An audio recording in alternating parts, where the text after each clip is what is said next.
Pinutakti ngayon ang monster ng Japan na si Naoya Inoue dahil may panibagong inamin ito. Ayon sa Yahoo News Japan, Inoue, papalaganan sana si Nick Ball, kaya lang umaming hindi pa kaya ang featherweight division kaya naghanap siya ngayon ng ibang kalaban sa buwan ng Disyembre. Wala si my boy, may kunting pagninilay-nilay, naniniwalang mas malakas pa siya kay Gervonta Tank Davis. Reljon Mindoro, handa na sa kanyang paparating na laban kontra yan sa undefeated na Meksikano. Dito po galing mga kwento ang balitang ibabagi ko sa inyo. Kaya tara, kwentuhan na.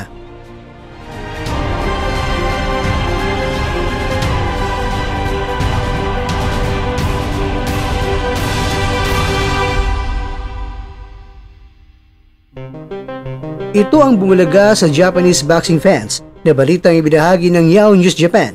Sino nga bang nag-aakala na itong si Inoue ay biglang liko at bumalik sa pinanggalingan na ibinunyag sa kanyang paparating na laban? Alam naman natin mga kwento na itong si Inoue ay harapin niya itong si Murodjon Akmadalib ngayong buwan ng Setyembre at ang laban ay gaganapin sa bansang Japan. Sa baluarte ni Inoue syempre na nagka-problema kasi sila sa pagbenta ng fight tickets sa nakarang laban ni Inoue kontra kay Ramon Cadenas sa Amerika, kaya syempre balik sila sa Japan.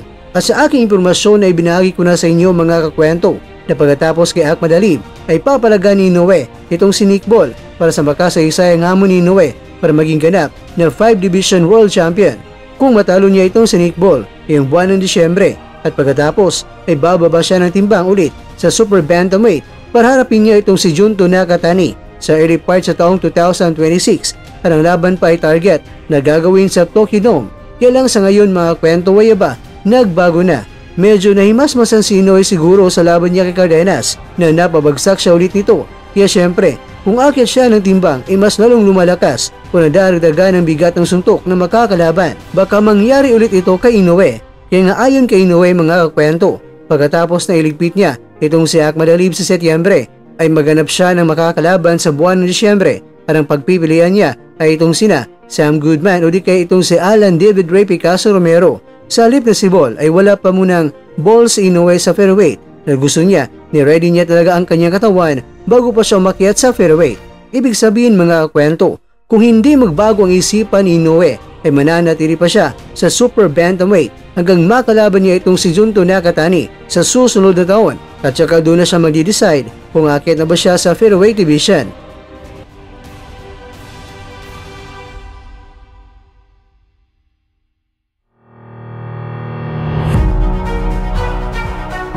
Samantala, may gustong pinupunto naman ng Cuadro Alas It's My Boy at sinabi niya na sinabi ni Manny Pacquiao nang mananalo kung mag-araps na Tank Davis at si Inoue ay itong si Inoue. Kaya ayon kay Cuadro Alas, kung matalo niya itong si Inoue, ibig sabihin ay mas malakas pa siya kay Davis. Gayon pa man mga kwento sa ngayon, marami na mga post itong si Casimero na nagpapahiwatig ng kanyang muling pagbabalik. Paldo-paldo na naman raw, kaya abangan na lang natin ang iyang paparating na laban.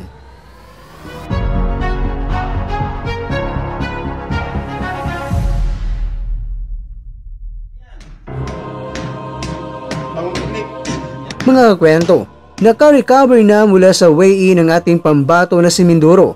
Handang-handa ng ating pambato. Parehong mga undefeated na mga higante ang magsasalpukan. Bukas sa po yan sa araw ng Linggo, June 28, Linggo sa Pinas yan mga kakwento. Si Omar Munguia ng Mexico ang harapin ni Mindoro. At syempre pagkatapos ng laban ay may mamamaalam na walang talo. Ikaw kwento, ano naman ang prediction mo?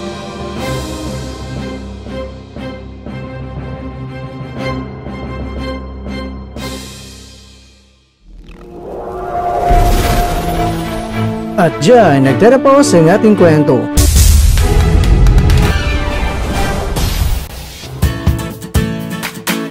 Maraming salamat mga kakwento sa inyong panonood. Pero baka naman mga kakwento ay nagustuhan niyo po ang kwento natin ngayon.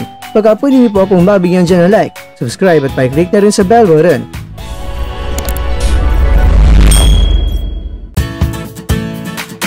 Pero bago tayo tatapos mga kwento, syempre, shoutout po muna tayo dyan sa ating mga kakwento.